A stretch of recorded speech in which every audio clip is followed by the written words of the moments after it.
Hello everyone and welcome to my mini vlog of the day. તો આજે અમે જઈએ છીએ પાલકડા બીકોઝ ત્યાં સંતવાણી ને બધું છે તો અમે બધા જઈએ.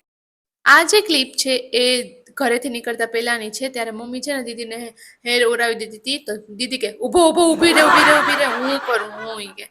દીદી અહીંયા ગાડીમાં મારો વ્લોગ જોતી હતી. તો જો તમે ના જોયો તો જોઈ આવજો મારો વ્લોગ. આગળ જતા જ્યાં બોખીરે પાણી ભરાય છે એના દીદીની સ્કૂટર બંધ પડી ગયું હતું. પછી અમે પહોંચી ગયા પાલખડા. અમે બધા આવી ગયા છીએ. મને હું પછી જોઉં ને ત્યાં બુંડી બુંડી લાગે છે બ્લોકમાં વાઘરી કેતી કે હાલ માર ગાય કટકો છે તું તા ઓહો માર બોકડું છે બોકડું છે. પછી મને લાગી ગઈ હતી ભૂખ. તો હું અહીંયા મારા ભાભીના ઘરે ડબ્બા ફોરવા માંડી. તો એ કે હાલો બધા નાસ્તો કરવા માટે તમે બધા બી આવી જજો. પછી એટલો વરસાદ આવ્યો અને આ છે મારું ડ્રેગન ફ્રૂટ. 1 2 3 4 5 ને 6 છે. પૂરા 6 ડ્રેગન ફ્રૂટ છે જે નવરાત્રીની આસપાસ મસ્ત પાકી જશે. અને વરસાદ તમે જોવો જે આવ્યો. પછી મારા ભાભીનો દુપટ્ટો આવી રીતે રાખીને અમે જમવા જતા હતા.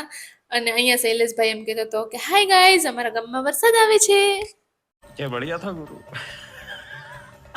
ગાઈઝ વરસાદ એટલો આવતો હતો ને કે બહુ એટલે બહુ ખબર નહીં જમવાનો ટાઈમ થયો ને એટલો વરસાદ આવ્યો.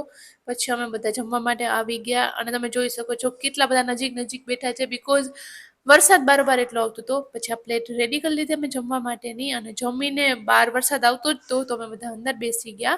અહીંયા જેનિલ ને જીનું બધા રમતા હતા. અને કોના કોના ઘરે આવી રીતે કબીલાના તોરણ છે મને કોમેન્ટમાં કહેજો. અહીંયા મારી મમ્મી કીધી હતી કે અહીંયાથી વરસાદ આવે વાં બેસું તે વરસાદ આવે. પછી પોતપોતાની ખુરશી લઈને એ વયા ગયા. પછી અહીંયા સંતવાણી ચાલુ થઈ હતી ને બધા પૈસા ઉડાડવા માટે જતા હતા પપ્પાને સાજળમાં માન. પછી હું પોતે ગઈ હતી પોતે. પછી હું સીધા દીદી પી ગયા કે હાલ આપણે બે બેનું બી જઈ આવીએ. અહીંયા મારા મમ્મી ને પપ્પા ને બધા વારા ફરતી વાળા અહીંયા જેમ સંતવાણી ચાલતી હતી એમ બધા પૈસા ઉડાડવા માટે આવતા હતા. પછી નેક્સ્ટ મોર્નિંગ તો અમારા લોકોને જવાનું હતું તો રામભાઈ મૂકવા આવતો